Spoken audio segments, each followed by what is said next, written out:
I want to welcome you all to the third annual Autism Symposium put on by PESI. We're glad you're here, and I have the pleasure and distinct just privilege of introducing Temple Grandin. She's been featured in HBO documentary or HBO shows. She has done more for the field of autism in the last 30 years than most people can in their lifetime, and is a New York Times opinion post writer. And her new book, Visual Thinking, is what we'll be talking about today. And she's also done a ton for the field of animal ethics. And so, hats off. Welcome, Temple. Well, it's great to be here by Zoom. And on that first slide, there's a cover of my new book, Visual Thinking. And what I'm getting really interested now is helping kids that have an autism label or ADHD or dyslexia label get good jobs. I'm going to be discussing different kinds of thinking and the kind of jobs that they might be good at. And one of my big concerns is we're doing a pretty good job with the little kids on early intervention, but where we're really falling down is the transfer to adulthood. That is the problem. I spent 25 years in heavy construction working with big Cargill plants in Canada and the United States, designing equipment. I worked with shop people that owned their own shops, that a good percentage of them probably were autistic and they owned businesses. So I want to help these kids do everything they do. One of the big problems that we've got with the autism spectrum is it ranges from Einstein, who had no speech until age 3, he'd land in an autism program, to somebody who can't dress themselves. And it all has the same name. Let's go to the next slide. The first step that teachers need to realize and parents need to realize is that there is different kinds of thinking. And when you have somebody with an autism label, they're going more extreme on the different kinds of thinking. I do a lot of talks to businesses. I said, the first thing you have to realize is different thinking exists. I'm an extreme visual thinker. I didn't know that other people thought verbally until I was in my 30s. That was a shock to me. Let's go to the next slide. Now, being a visual thinker helped me in my work with cattle because I looked at what they're looking at. Here's my own shadow right there scaring cattle. Well, to me, that's super obvious. But I find a lot of people, I got to train them to look for these sort of things. We'll go to the next slide. Now, in engineering, there's two different ways that you can assess risk that something might have a problem. You can calculate risk. This is the launch pad that the successful Artemis rocket went off on. And I was in this launch pad 5 years ago, a really cool visit to Cape Kennedy. And I found something in the launch pad that shouldn't be there. Nobody else saw it. He's on the next slide. And I watched him waddle down the stairs at 7 o'clock in the morning. Yeah, show what was in the launch pad on the next slide. Okay, put the next slide up. Well, and I found equipment inside there that has to do with fueling that I don't want him peeing on or chewing. You see, I see that they were using that launch pad base as a workshop. And this guy was inside there with the fueling equipment. Nobody else knew he was there. I just saw the motion and noticed it. And I'm sure they got rid of him by the time they put the rocket on it. Let's go to the next slide. Now, in science, we need the visual thinkers like me. You can't do algebra. But we also need the mathematicians. And science is getting more and more mathematical. We're doing fancy statistics. But millions of dollars worth of cancer research was ruined because the different labs use different devices to mix up their cells, little $300 devices. And it completely changed the results. Yes, I review journal articles, and this is the kind of stuff I get after. You didn't tell me how you bedded your rats. That's going to affect their behavior. Yeah, methods matter, but you see, I see that. No, can't do algebra. Scientist still needs me. Let's go to the next slide. Now, there's 3 different types of thinking. We can go on to the next slide. Now, I'm what's called an object visualizer. So let's look at the kind of careers that I would be good at. Mechanical equipment. I worked with people who owned metal shops that were in patenting and inventing mechanical equipment. Graphic design, photography, highly skilled trades like car repair, electrician. And one of the worst things that schools ever did was taking out all the shop classes, sewing classes, cooking classes, art, music. because these are all places where kids that are different can find careers. This is the kind of stuff I'd be good at. Can't do algebra. I worked with all kinds of shop guys, barely graduated from high school, patenting equipment that's still being used in beef plants. This is what makes me go crazy, going back and forth between the autism world and the and the industrial world. And where we're falling down is making the transfer to the world of work. Kids have got to start learning job skills, chores, volunteer jobs where somebody's the boss outside the family, shopping. I'm appalled at the number of teenagers, fully verbal, never gone shopping. They're not learning bank account and saving money, basic skills, things I learned in elementary school. Let's go to the next slide. Now, the next kind of thinker is your spatial thinker. These are your mathematicians. They think patterns. Half of Silicon Valley's probably on the spectrum. Computer programming, engineering, physics, quantum computing. These are things in the future that you'll need algebra for and all kinds of higher math. So how do you figure out what kind of a thinker a young kid is? Do they like art? Do they love mathematics? Do they like to build things with Legos? But I'm seeing too many kids growing up today, they've never used a tool. They're not learning skills that they can use in the workplace. Let's go to the next slide. And then the verbal thinkers. And a lot of educators are verbal thinkers. And they think completely in words. And the other problem with verbal thinking is they tend to overgeneralize. Okay, so we got this autism label. I see all the different kind of severity levels in it. But you get someone who thinks verbally, they'll just say, well, how do I teach autistic kids? Well, I've got to tell you my standard stuff for little kids, early intervention. Or what are we going to do with an autistic teenager trying to get the first job? I want to avoid the multitasking craziness. That I want to avoid that. Take out window, I want to avoid that. Let's go to the next slide. Now, there's science that shows that these different kinds of thinking really exist. In my book on visual thinking right here, and of course, Amazon's got plenty of them, I have a whole chapter where I go over the science to show you this is a real thing. Lots of so-called normal people are mixtures of the different kinds of thinking. But you get someone with a label. You might have an extreme object visualizer like me, or an extreme mathematician. Let's go to the next slide. And a lot of people are mixtures of the different kinds of thinking. Let's go to the next slide. Turns out I've got a huge visual thinking circuit in my head. Go to the next slide. This is another picture of the visual thinking circuit, a huge graphics card. Yeah, and the abstract math department's not there because there's nothing for me to visualize in pictures. Let's go to the next slide. Now, what's my preferred way of taking in information? If somebody wants to explain to me how a water pump works, I'd rather look at the pictures and the diagrams. The verbal people would rather read how it works, and the mathematician tends to look at both. Let's go to the next slide. Now, let's look at how people plan projects. So this study, they got high school art students, high school science students, and high school literature and humanities students to draw pictures of the planets they were going to invent. And the art students made fantastic things with pyramids and office buildings on it and crystals and all kinds of weird stuff. The science students, kind of boring, explain the atmosphere and the gravity. And then the verbal students, well, they started writing down, and then they realized they're supposed to make a drawing, so they did some splotches. But the thing that shocked me about this study, the verbal thinkers didn't do any planning. It was big, broad concepts, where the other two groups had big planning sessions on how they were going to design their planet. Go to the next slide. Verbal thinkers overgeneralize. Verbal thinking's top down. A lot of educational concepts, very top down. But how do we actually implement it? How do we actually get things done? How do we do it? Let's go to the next slide.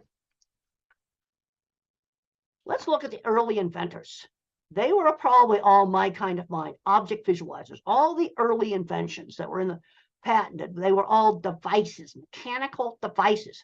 I'll tell you one way to get the young adults off the video games, car mechanics. That's actually been successful, 5 or 6 successes. And they found out motors are much more interesting than video games. Now, if they were playing video games and getting fabulous jobs, I would not be criticizing, but they're not getting fabulous jobs. Let's go to the next slide. Then the inventor of the 3D printer, another visual thinker. Go on to the next slide. Now, the problem is in North America, we're actually losing skills. And where we're losing skills are these shop guys that invent all of the clever mechanical equipment. Since they took the shop classes out of the schools, they're playing video games in the basement when they need to be building stuff that we're not making anymore. Let's go to the next slide. We don't make the state-of-the-art 3D printers. Let's go to the next slide. We don't make the state-of-the-art electronic chip making machine. That's the inside of it. Okay, I'll show you the outside of it. Lots of mechanical devices. It comes from Holland.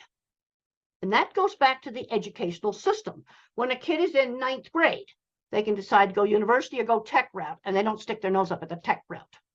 Because kids in the tech route built this, and we don't make this. Absolute state-of-the-art electronic chip making machine. Yeah, there's a connection here with autism. Let's go to the next slide.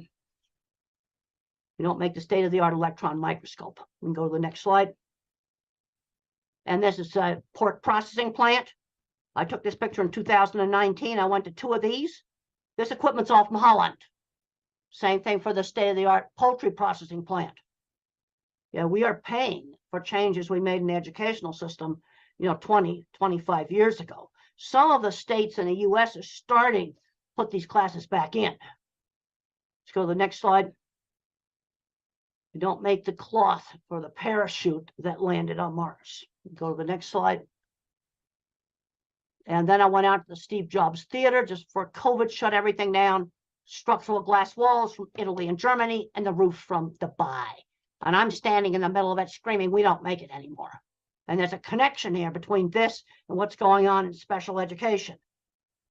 Because the kids that should be building this stuff, they're playing video games in the basement. Let's go to the next slide. All right, we paid the price for taking out all these hands-on classes that are listed on this slide. When I was in elementary school, I loved sewing, art, and woodworking. I just loved those classes. I would have hated school if I hadn't had those classes. Now, I want to just add, I had some great mentors. A great speech teacher.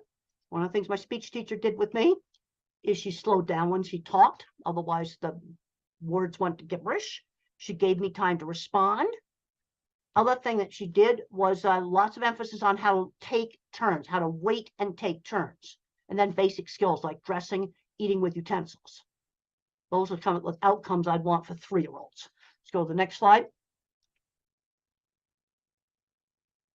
I absolutely couldn't do algebra. I'm seeing students that want to become a veterinary nurse, and they've now failed their 2nd or their 3rd algebra class. I think we got to be looking at, do we need algebra for a veterinary nurse? Well, some people think you need algebra for logical thinking. Well, not if you're an object visualizer. And when I did a book signing in October for this book out in California, we did it in a school, and I talked to a headmaster who didn't even know what my kind of thinking was. He didn't know it existed. And I said, who do you think is going to keep the air conditioning on in your school? It's not going to be more likely to be the university person. Heating and air conditioning, we got a huge shortage of people. Great trade. Let's go to the next slide. My grandfather was a co-inventor of the autopilot for airplanes. MIT trained engineer, worked with an autistic guy. They tinkered in a loft until they got it to work. But it got ripped off, and the rip-off was in every airplane during World War II. Yeah, they needed a verbal thinker. They needed a lawyer. We really do need the different kinds of minds. Let's go to the next slide.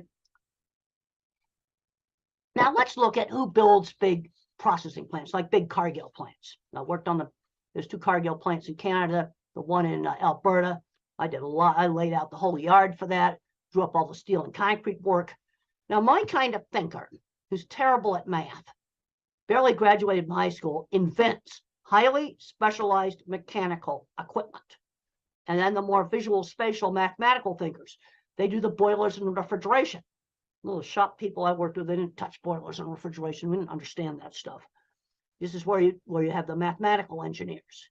But where we're losing the skills is in what I call the clever engineering department. A brand new poultry plant just opened in Canada. All the equipment inside that plant, now, I'm not talking about refrigeration, but all of the mechanical equipment, it's from Holland. Let's go to the next slide. Now, how did Betsy and I collaborate on writing visual thinking? You see, I'm kind of disorganized. So I would do the rough drafts for a chapter for visual thinking. And Betsy, my super verbal co-writer, she would do a beautiful job of kind of straightening out my thoughts, making them more linear. So here we work together, complementary skills. Let's go to the next slide. Well, you need the different kinds of thinkers in building a building. The architects are going to make it pretty. The engineers are going to make it work. But I get this Business Week magazine, and they advertise big, fancy silver towers, skinny towers, 70 floors of apartments. All I can think about is I hope the water pumps are going to work, or the elevator's going to keep working. I wouldn't want to walk up 60 floors. Wouldn't want to do that. That's the kind of stuff I think about. Let's go to the next slide. 20% of the people I worked on big beef plants. There's one of them in Canada. There's actually two of them in Alberta. Owned metalworking shops, multiple patents, designing and building complex equipment, and none of them could do algebra. And one of them has a corporate jet, and he's a big company now. I remember when he was a tiny shop in the early 90s. Let's go to the next slide. Grandparents come up to me all the time, and they discover they're autistic when the kids get diagnosed. And these grandparents often have good jobs because they learned working skills young. They had paper routes. Now, we don't have paper routes anymore. But it's important for these autistic teenagers to be learning how to do a task on a schedule outside the home. And one of the big problems I'm seeing now is moms that simply can't let go. I'm appalled at the number of kids never gone shopping. Now, how do we learn money? The way I learned money was I got 50 cents a week for allowance, and I knew exactly what I could buy with them. That'd be about $5 now. I could get 10 candy bars or 5 Superman comics. But if I wanted a 69-cent airplane, I had to save. And mother never bought allowance items. So how did I learn about bigger amounts of money? One of my favorite games was a hockey table set that I got. I saw it in the toy store window. It was $21. And I calculated that was a year's worth of allowance. So a $20 bill in the 50s was a hockey table. And 50 cents was 5 Superman comics. You see, you've got to get the money related back to real things. And I want to commend all the great teachers and mentors I had. I had a great science teacher, got me motivated to study. Let's go to the next slide. What would happen to some of our top innovators today? What would happen to Thomas Edison, Einstein, if they're in today's educational system? I don't think it would be very good. Let's go to the next slide. How about Michelangelo? Grubby little 12-year-old, dropped out of school, kind of a naughty little slob, but he was running around in all the churches, seeing great art, and was brought up with stone cutting tools. So this brings up an important thing. To get into good careers, it starts with exposure, then mentoring. And then some artists saw his work and apprenticed him into their shop. I got into the cattle industry because I was exposed to it when I was a teenager. And then I had some good mentors. Let's go to the next slide.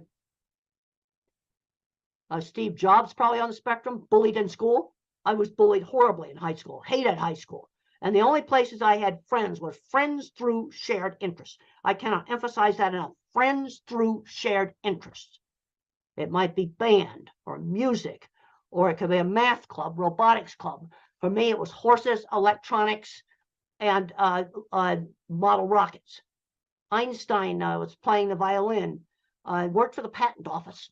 That got him exposed to a whole lot of new ideas. Let's go to the next slide. Thomas Edison probably was on the autism spectrum, but learned how to work at an early age and got mentored.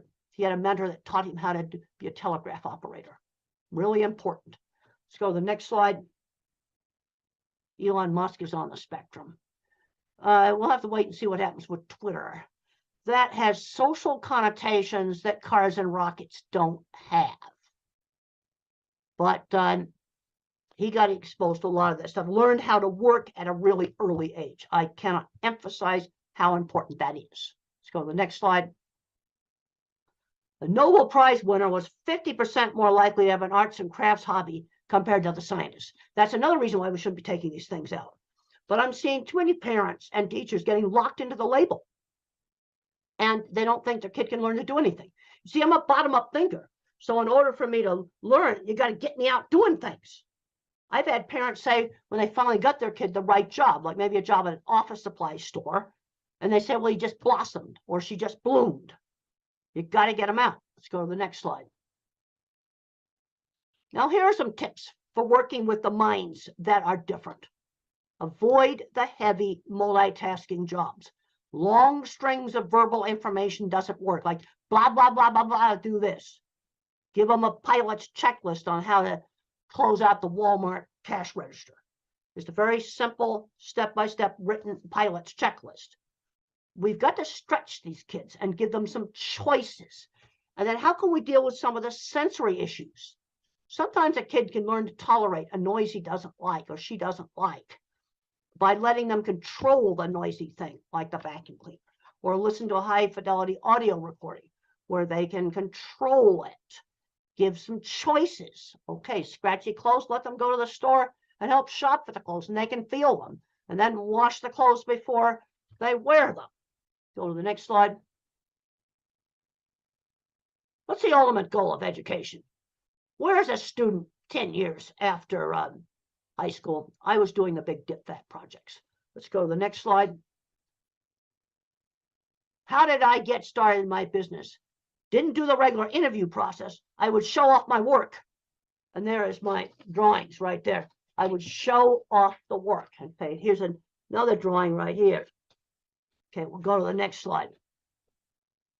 That's the drawing I used to sell Cargill. I sent that to the head of Cargill. I sold my work, not myself. Now, I'll have a parent come up to me and they'll say, well, my kid's really a good artist. And I said, do you have that work on your phone? I just was at an art show with some very, very talented artists. And I was trying to figure out how to get them to get commissions, because that's where they can really get some money.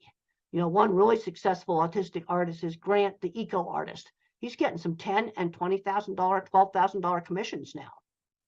Yeah, that's kind of stuff I like. Let's go to the next slide.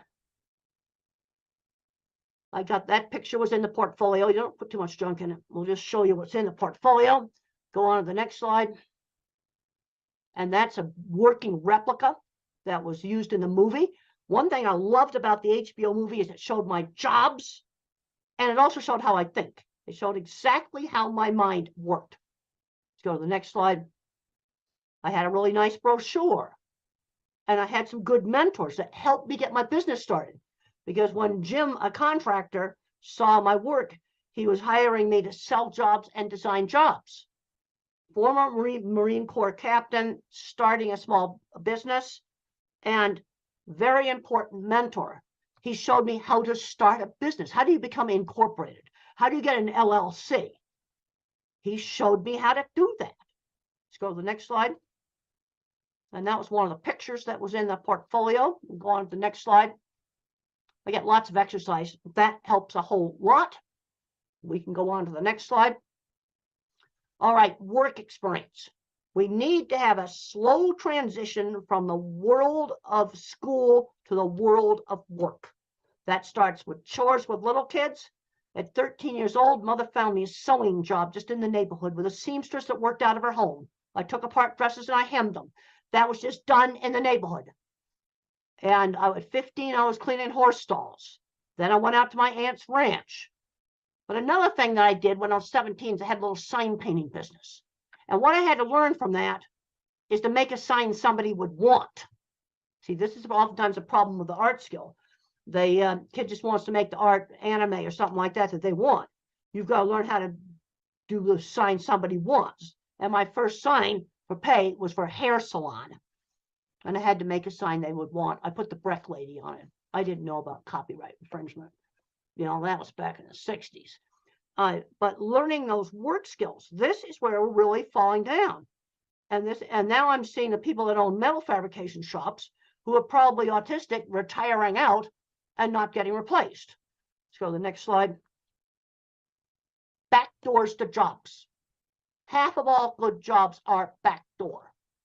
And I've seen many, many people have very, very successful backdoor to jobs. I talked to a guy just recently.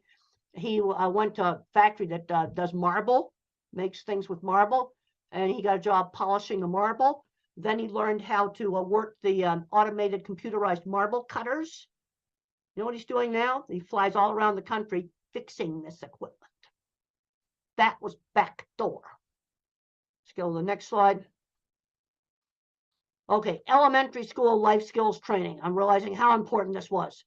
In my neighborhood in the 50s, when you were a little kid, you had to put on your good clothes and be party hosts at your parents' parties. That taught social skills, how to shake hands, taking turns at conversation, selling candy for charity, shopping for stuff. I already talked about that. I'm realizing now just how important this was. These kids today are not learning these skills. There were some advantages to a 50s upbringing where social skills were taught in a much more structured manner. Let's go to the next slide. Friends who shared interests. I already discussed that.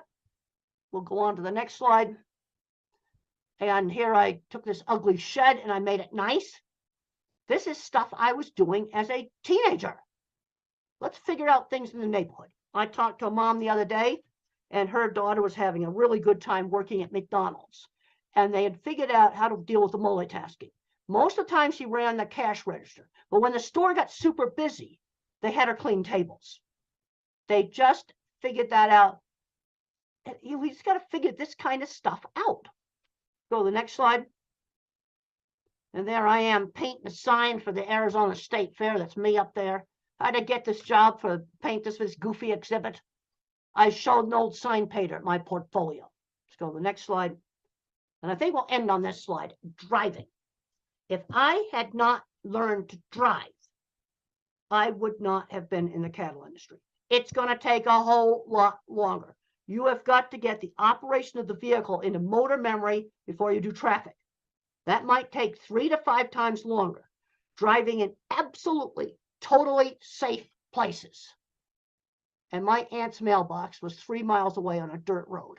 And I drove up to that every day for 2 months. And we got racked up 200 miles on dirt roads. Then I slowly went into traffic. Got to learn how to drive. You know, now there's driving simulators that are becoming more available. Some of those may be helpful, but you're still going to have to rack up some hours in the real vehicle.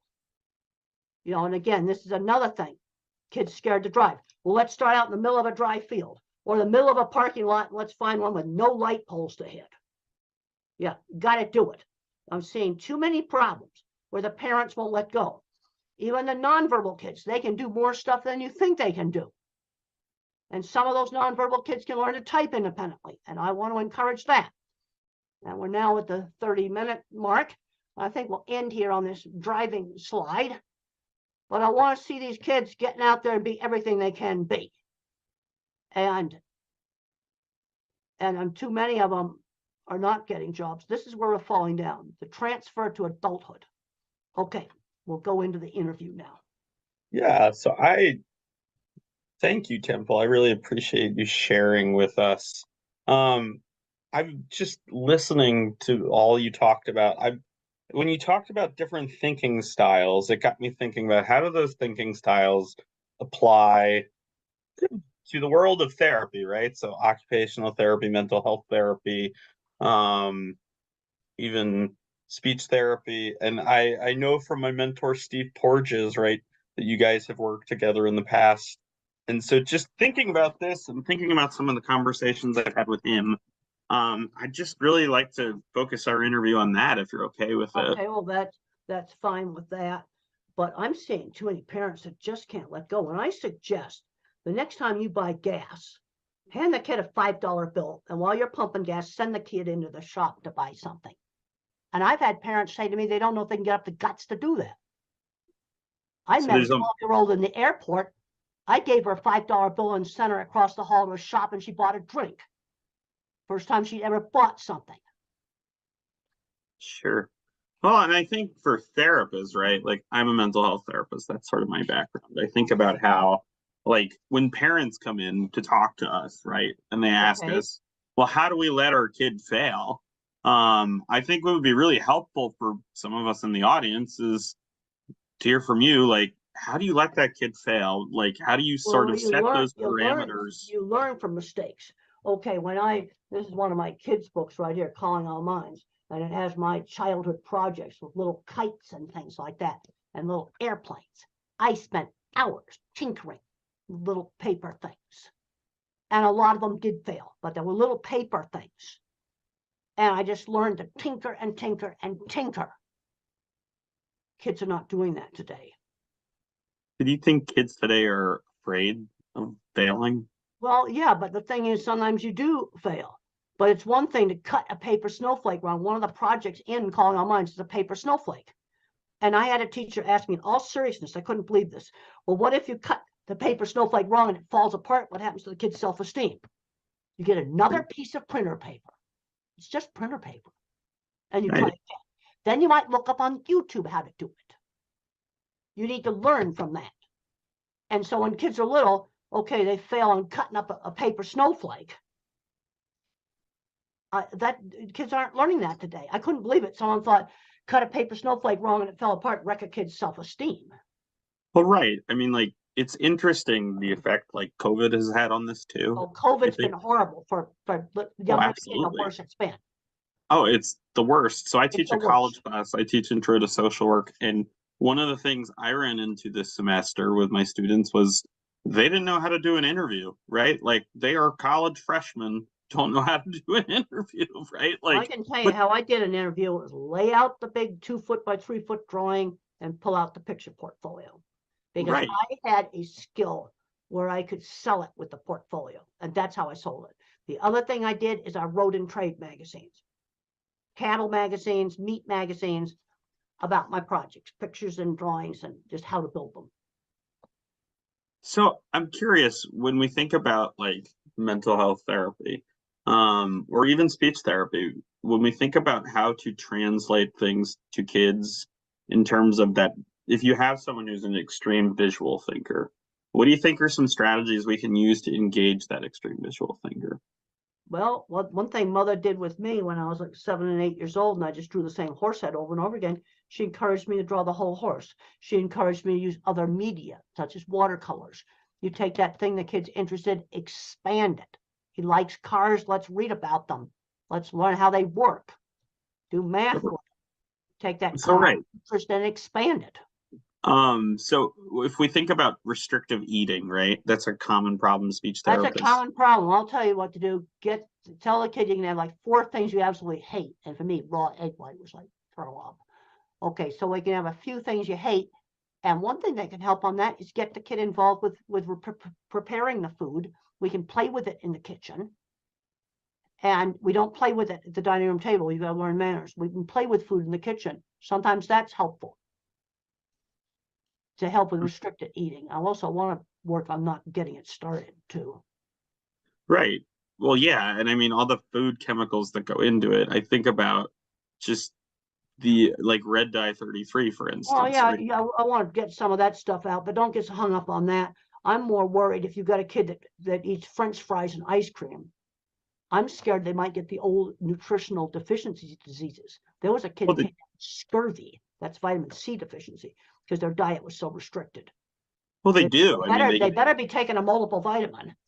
Well, right. And I mean, like, you get these kids who like won't poop for like 6 weeks, for instance, right? And like, it's because they're addicted to Elio's pizza, because Elio's pizza, for instance, has a biochemical that hooks these kids on. Well, I don't want to get into that kind of stuff. I just want to get the diet more diverse, and let's play with food and work with it in the kitchen, and where they can smell it, they can play with it. And I'd say you can have 4 things you absolutely hate that I won't make you eat. Sure. And then other stuff you're going to have to try a little bit.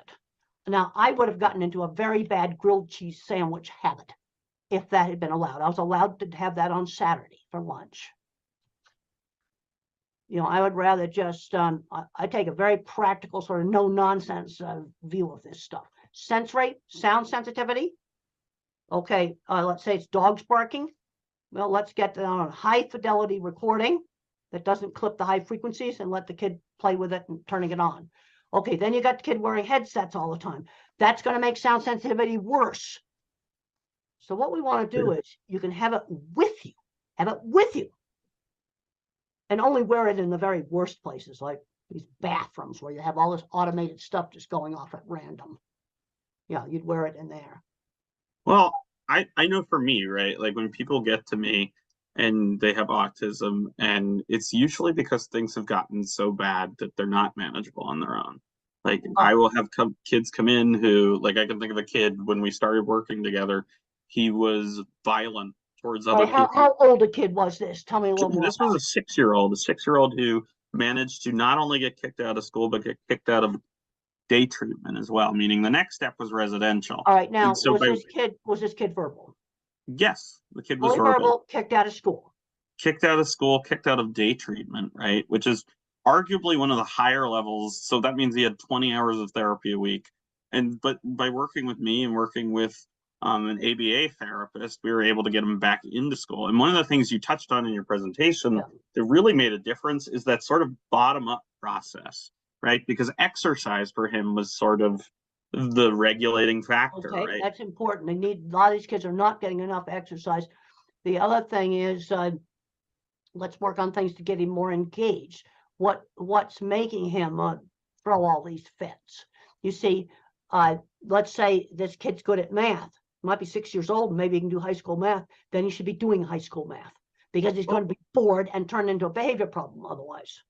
Well, right. And I mean, he was fascinating to work with because he could build a car engine at 7 years old and drive then let's study car engines. Then let's get an automotive textbook.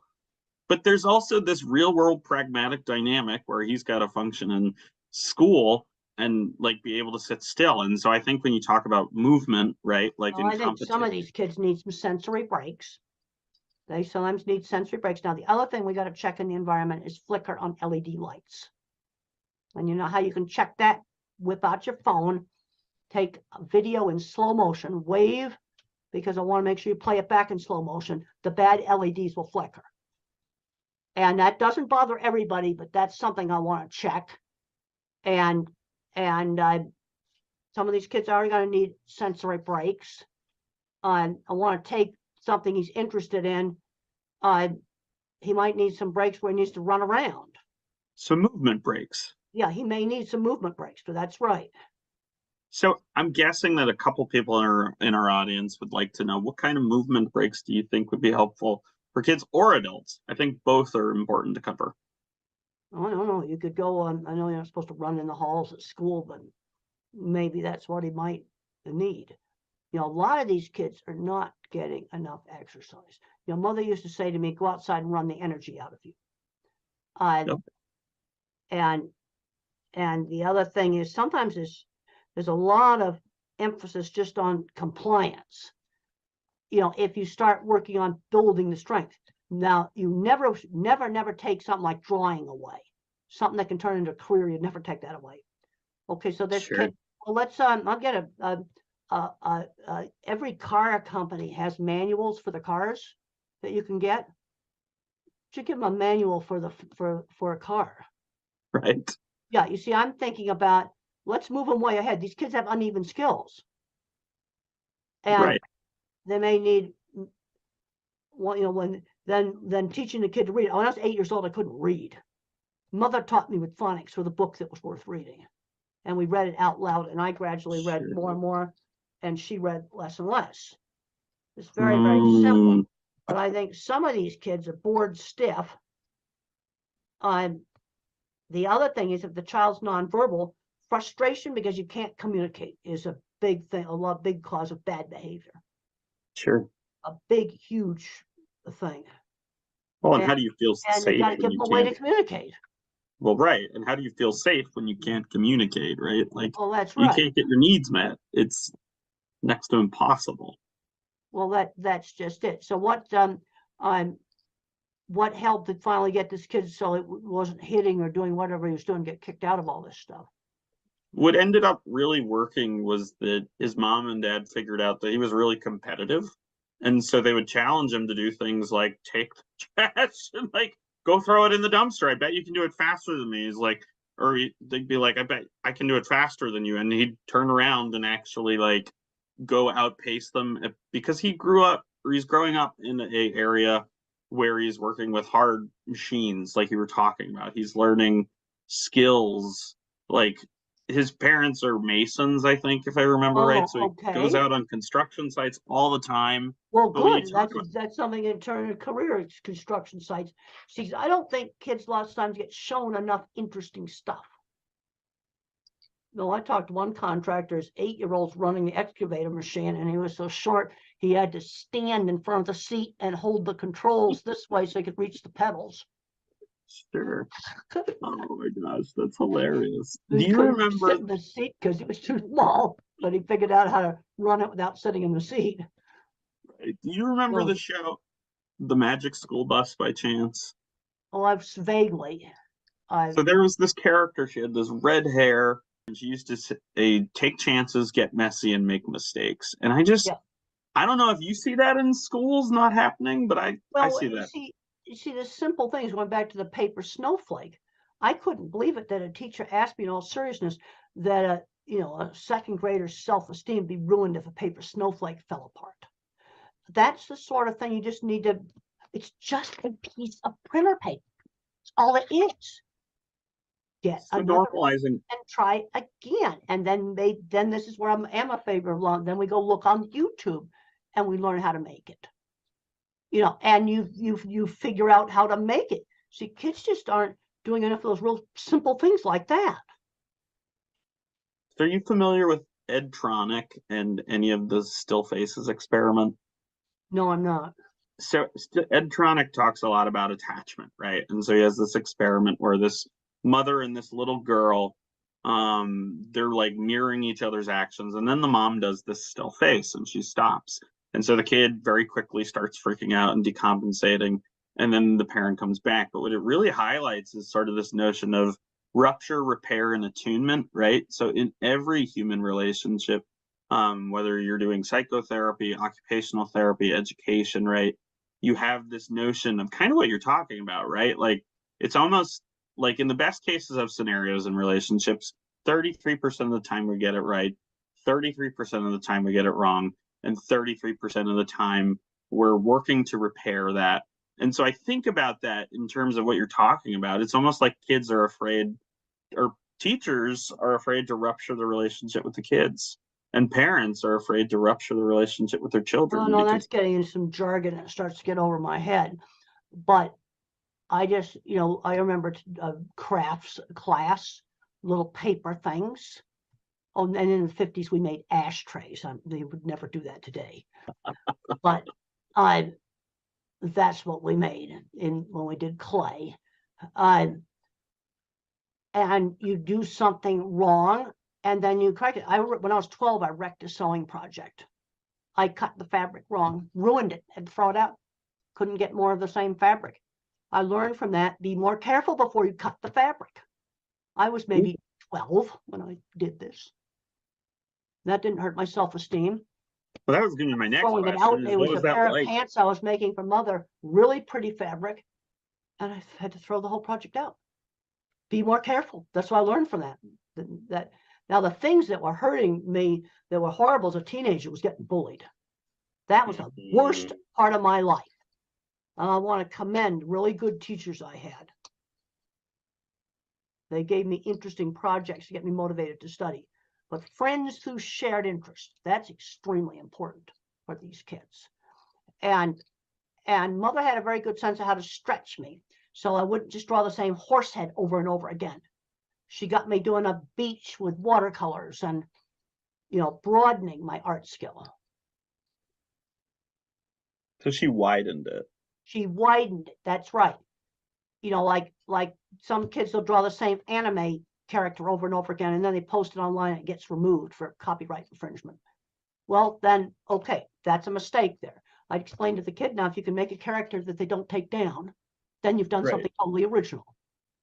Right. Okay, that's the lesson I would get from that. I actually talked to several kids that had that experience. I said, now you've got to draw something original, and then they won't take it down.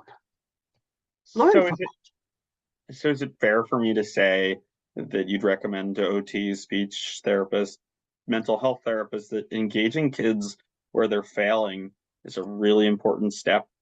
Well, yeah, now the thing is algebra, that you can get so much emphasis on that you don't do enough on building up the skill. You see, I'm Okay. very career and oriented. I worked with shop people, some of them who barely graduated from high school. They were patenting, like there's a hide pulling device that's used in the beef industry. The guy in the shop invented it. He didn't get first author on the patent, which really ticks me off. But they just saw how to make it work. And these are good careers. You see, this is the thing that now the kids playing video games in the basement. You got an adult video game player. I got 5 or 6 cases for the auto mechanics. They found that was more interesting. It was the only thing that worked. They found motors were more interesting than video games. Sure. I wish these kids were getting top video game jobs, but they're not. You see, you got to remember, I come out of 25 years of heavy construction, which really affects how I think. Construction's all about outcomes. You got to build a project, you got to make it work. Well, and it sort of feels like there's a veer away from outcomes because, again, we're afraid of damaging self-esteem. Well, I don't, but you learn from it. I explained to the girl who'd had her anime, she was copying Disney characters from Disney and forced copyright. And I explained to her that you need to work on making a character that is original. And you put that up, and then they won't take it down. And I explained how the lawyers work on that. Right. Okay, now let's work on making some original characters. Let's learn from this mistake. And she'd had several things taken down that she had done on the automated program that would take down the Disney characters. And I explained to her how that worked. Okay, let's use that as a learning thing. I want to work on your art skill so you make original characters, not copies of other people's stuff. Well, right. And what a talent to get her artwork taken down by an algorithm. Well, it got taken down because she was making pictures of Mickey Mouse, and those are going to get, and Donald Duck, and those are going to get taken down. And they were highly accurate, to your point That's about just visual it. thinking. They right? were highly accurate. That's right. I saw them. But I said, what you got to do is you want to work on making your own characters. And then when you put them up and they don't take them down, now you're going to know that they are original. You see, I'm trying to put a positive spin on this. Sure. So you ended with some real positivity and strengthening. Yeah. Like, we're taking this strength and we're going to tweak it and widen it a little bit. Well, because you want to make your own characters. You want to do art that's truly original. And it's an automated system that takes them down. And it determines how original they are. Okay, so I explained how it worked. But let's use that, and she'd had a couple of things taken down. You see, my mind only works in specific examples.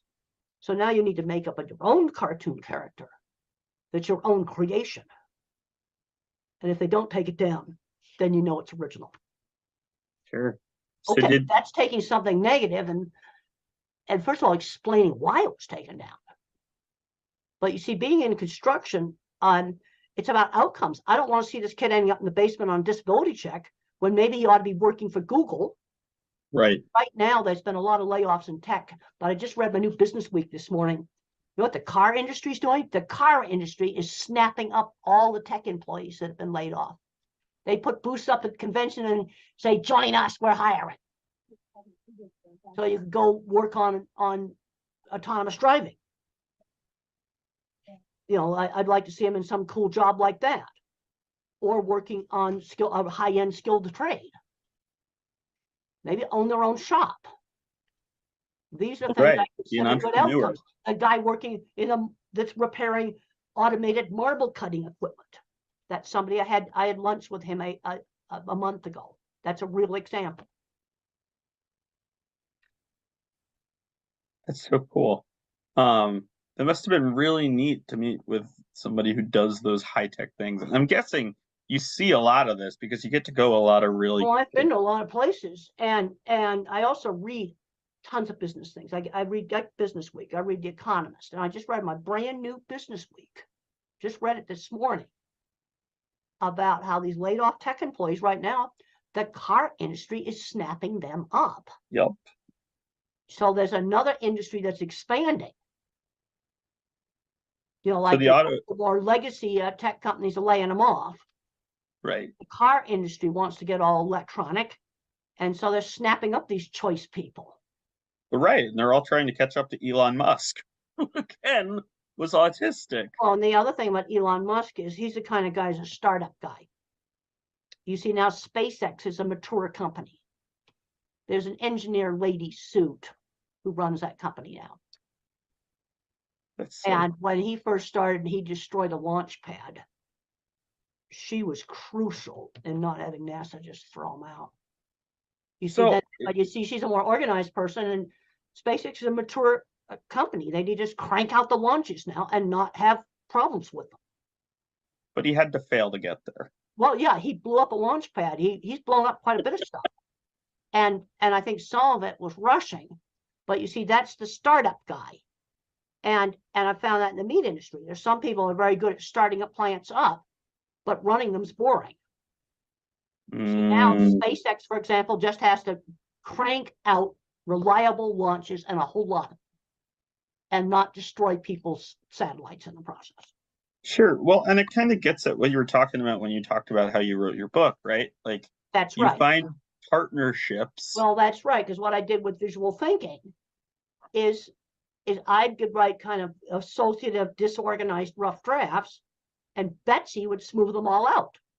Okay, Elon Musk started SpaceX, but now he's got a lady engineer suit who now it's just humming along and running. Kind of like this book, and I mean your recent New York Times article too. Well, and then Betsy worked on that. I wrote rough drafts. Betsy worked on it, but 2 New York Times editors also worked on it, and they changed the order of some of the stuff. So there was some failing in that process too. Well, yeah, because one thing I've learned is, since I write scientific journal articles and reviewers rip everything apart.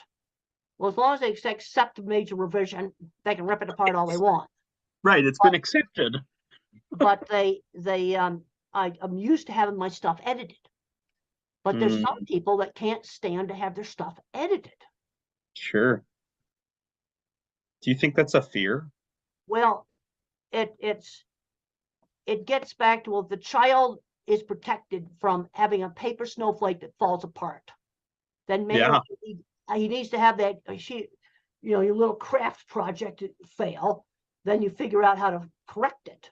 That's going to help you grow up. If you're totally shielded, well, then you have something fail at work. Do you think we take out the opportunity to fail in special education? Well, I think sometimes I couldn't believe it when a teacher worried about a paper snowflake falling apart and wrecking a kid's self-esteem. Sure. First of all, I'm going to say, it's just a piece of printer paper. Let's get another piece and try again. And then if it still falls apart, we'll go to YouTube and we're going to learn how to do it on YouTube. And then we're going to do it. That's the way to handle it. And you fold it differently so it will not fall apart. Well, and that's something you learn in 2nd grade. Well, right. I think about one of my students. He's openly autistic, and he's doing social science research. He's interviewing parents of kids on the spectrum in Turkey and the U.S. Okay. And so, but he was in special education in high school and has had to utilize the writing lab quite a bit. And part of the process has been a ton of editing of his work. Well, and so when you learn to accept editing. And then the way I look at it on the editing, there's certain things like viewpoints, like in the New York Times article, I want to get across. I said, no, we're not taking that out. And then the New York Times editor took out something, and I go, yeah, we can take that out. But things like the skill loss stuff, no, that's not coming out. That's one of my main theses. I'm not going to let you just gut my article. Well, right. I imagine. Go ahead. The other thing is, you take, like in these developing countries, okay, like Turkey, for example. I haven't been to Turkey, but I've been down in Mexico, and they have all these little tiny shops in these countries, little tiny shops. And I look at that and I go, I can put a 10-year-old in that vegetable stand and have them start learning some work skills. Sure. I'm just looking for the opportunities there. Sure. So it's like you see the I opportunities. see the opportunities. You see a lot of people don't see doors. There's a scene in the HBO movie where I go up and I get the editor's card because I knew if I worked for that magazine and I wrote for that magazine that helped my career, I went up and I got the card. These doors are everywhere and people don't see them. They don't see them. And then I got a press pass that got me into big, expensive national meetings for free with $500 registration fees in the 70s. Right. And I recognized that door. Sure. And he was at a cattle event, and just like the movie showed it. And I went up and I got the card. That happened. So you took a chance. And then I produced a decent article. And I want to thank my teachers for red marking up my work. Some people think that hurts self-esteem. Red marking up my work, making me write book reports. So I learned how to summarize. Right. And we've got kids today with awful writing skills. And I find out that nobody ever marked up their work. Well, and I agree. I mean, like my student, I come back to him and I think about how his writing has just it's totally transformed. Good. Like it is completely different now, but he says to me over and over and over again, "Hey, Sean, I really don't feel like I have my own voice." And part of it is because when he went through high school, just got pushed through. Well, and you develop, what your voice is. Well, now there's this open AI, and I just read an article in Nature just the other day that they were trying to see which scientific abstracts for paper were written by OpenAI and which one were written by the scientists, and they had a hard time determining. So if I want to teach kids writing, I think we're going to have to bring them into the classroom, have them write longhand, and put all the tech inside their bags completely. Well, and there's kind of a magic that comes from having a whiteboard or a piece of paper, right? I don't know about how you write books, but when I write, I like to draw things. Okay, I don't do That's that. totally. Do you do that in your process? No, I still write by hand. I never learned to type correctly, and so I think better writing by hand. In fact, Stephen King, the famous novelist, he writes by hand with a Parker fountain pen. Does he really? Yes, he does. He put that as an acknowledgement in one of his books. The world's finest word processor, the Parker fountain pen. That's so cool. But I mean, there's some beauty in those things, right? Like there's some real beauty in those things that make us slow down and be mindful. The thing is, I want to see these kids get decent jobs. I've gone out to the tech companies. I mean, half those programmers are probably on the spectrum. See, then what happened during COVID, they went crazy with hiring. You see, like Peloton, that exercise company, they about went broke. See, now people are going back to the real gyms where they can do exercising with people. Right. And people want to do stuff with people. So these companies all overhired. But now there's another industry called the automobile industry that's snapping those workers up. Sure. And I think therapists ought to be maybe reading Business Week and some of these things, or The Economist. So you know something about the job market. I know where the jobs are at. Sure. So just about every industry. Well, right. So therapists familiarizing themselves with the Wall Street Journal, the New York Times. I think a therapist reading the Wall Street Journal might be a really good idea. I was given the Wall Street Journal by my father when I was in high school. And it was interesting reading about the fights that went on with the CEOs of some company, and it sounds kind of like a soap opera. Right. Have you ever seen the show Succession? Haven't seen that show, no. So it's loosely based off the Murdoch family. Okay. It's a drama, but it follows, right? Like all the ins and outs of being wealthy and owning and having influence and failing in a place like that. Kind of like I've also learned very early in my career that having private jets in your garage does not buy happiness. I learned that in my 20s because I worked for some clients that had ranches for playthings. Maybe that was an important thing to learn. Say back so. in the 70s, a Learjet was the hot jet. Now it's a Citation. But Learjet and 2 Barons in your hangar does not buy happiness. That's an important thing to learn in your 20s. Because I designed stuff for some of those clients, and they also were they could be my best clients. They also could be my absolute worst clients and not pay for the drawing. It sounds so hard. Well, And it sounds like you learn from I all did kinds of learn from that. experiences. I remember seeing the hangar with the 3 airplanes in it. The guy was a complete jerk. I told him not to build his corral down in the mud hole, but he did that anyway. And it was a mud hole. I believe that. So Yeah. I want to just summarize and make sure I highlight some of the things you talked about, and then we'll just kind of wrap up. All right, let's do that. So just to summarize again, failure is a really important part of learning. Well, it's an important part of learning, and I'd rather have them start learning with a little projects of no consequence, like paper snowflakes. Sure. And how you can learn, from failure. I wrecked a sewing project when I was 12. Right. I learned from that. With developmentally appropriate scaffolding, right? Because it was a pair of pants. It wasn't. That's right. Crashing And a car. I remember throwing the whole thing away because the fabric was a remnant. There was no way to get more of the fabric because we bought remnants because they were cheap. Right. Fabric odds and ends. Sure. But you learn from that. And neither one of those things was, financially really, not like a car. Neither one of those. It was maybe a couple of dollars worth of cloth back then that I ruined. Getting parents to really, and therapists to really think about how do we help kids fail in a safe way. In a safe way. And the other thing I want to do on the first jobs is I want to avoid the multitasking chaos, like the takeout windows. Right. So I also want to avoid the long strings of verbal instruction and say, hey, give them a pilot's checklist. Then I heard a sad story just the other day, because I think in specific examples, oh, this boy got his dream job, going to sell video games at Walmart. Just heard about this one. Got fired because customers complained he was too aggressive.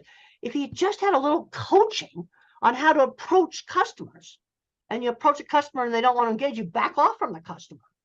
Right. Coaching on that, he wouldn't have lost that job. Oh, yeah. Come on now.